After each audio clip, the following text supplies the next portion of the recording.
Okay, so here are the notes for 18.4b. This is day 2 of evaluating the 6 trigonometric ratios on the unit circle. Now, yesterday we did everything dealing with triangles. Now we're going to go back to our unit circle stuff.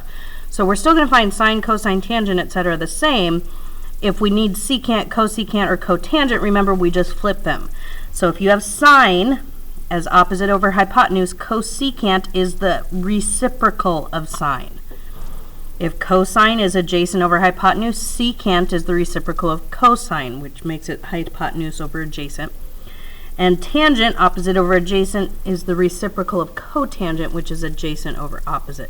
So as long as you can remember that sine and cosecant go together, cosine and secant go together, tangent and cotangent go together, then it's really just finding your sine, cosine, and tangent and then flipping them upside down. So while I'm doing this, I'm going to have my unit circle out because that's going to be very helpful for me. So the first one says the cosine of pi over 6. Now pi over 6 is directly on my graph. It's 30 degrees.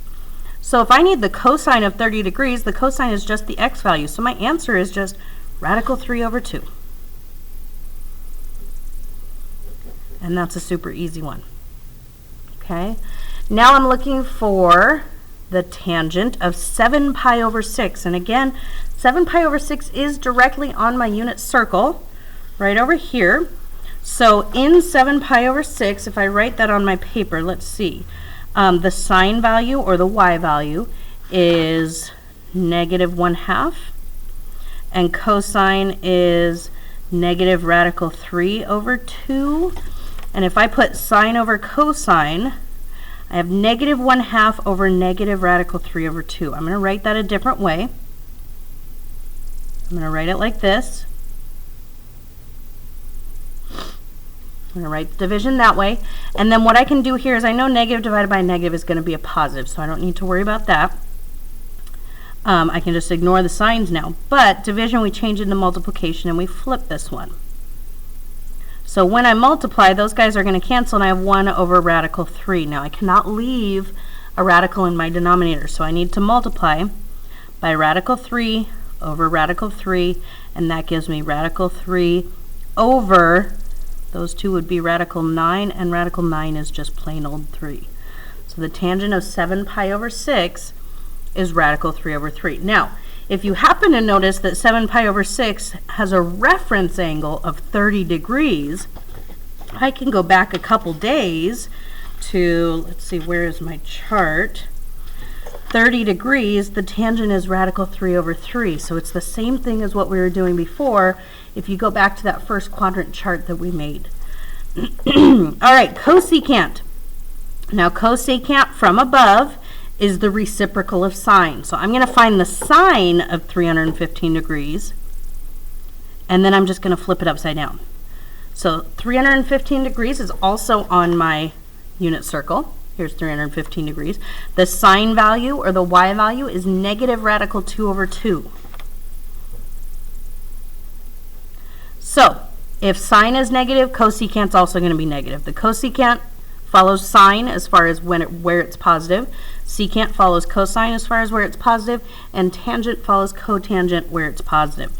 So if this is the sine value for cosecant, I just need to flip it. I need to find the reciprocal. So that would be negative 2 over radical 2. And again, I can't leave a radical in the denominator, so I need to multiply by radical 2 over radical 2. And that gives me negative times a positive is a negative. 2 times radical 2 is 2 radical 2. And on the bottom, radical 2 times radical 2 is radical 4. And radical 4 ends up just being 2. So if you notice, I can cancel the 2's that are outside, and what I'm left with is just negative radical 2. So the cosecant of 315 degrees is negative radical 2. Okay? All right, on the next page, secant of 420 degrees. So I need to think about this for a minute because I need to figure out where 420 degrees is going to be. Now I can use my unit circle, or I can subtract 360 degrees to find what's coterminal with it. So if I take 420 and I subtract 360, I get 60 degrees. So 420 degrees, what that tells me, there's the bell ending SSR, so you know when I'm making this. So if I take 420, that would be 360 is 1, round around. This would be 370, 80, 90. This would be 420. So it's coterminal with 60 degrees, so it's going to follow all of this information right here. It's a first quadrant angle. So secant is the reciprocal of cosine. So if my cosine is 1/2,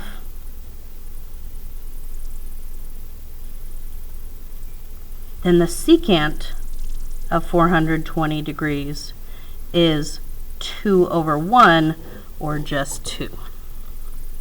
Okay, so that one I can actually prove it on my calculator.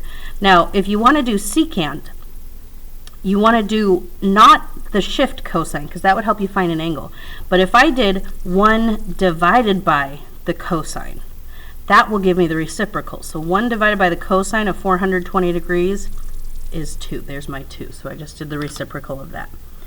All right, cotangent of -5 pi over 2. Okay, I'm going to change this to degrees just so that I can figure out where I'm talking about easily. So -5 pi over 2 times 180 over pi. That's going to get those pi's to cancel. I'm going to have -5 times 180 is -900 divided by 2 is -450 degrees. So if I think about my circle, let's find out what it's coterminal with. -360 is right here. That's 1 full revolution.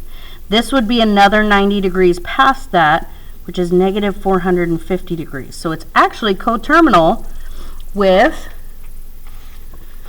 our 270 degrees right here. So it's going to follow this information right here. So what am I looking for there? Cotangent, which is the opposite of tangent. So tangent is y over x. So if I go here, y over x, tangent is undefined. But when I flip it, cotangent of -5 pi over 2, again, I'm going to stick with calling it radians, even though I use degrees to figure it out. When I flip this, I get 0 over -1, which is what? 0. So even though the tangent was undefined, the cotangent is 0. Okay, so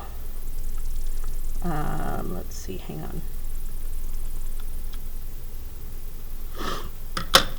Let's find the tangent of 3 pi over 2. Now 3 pi over 2 is on my unit circle.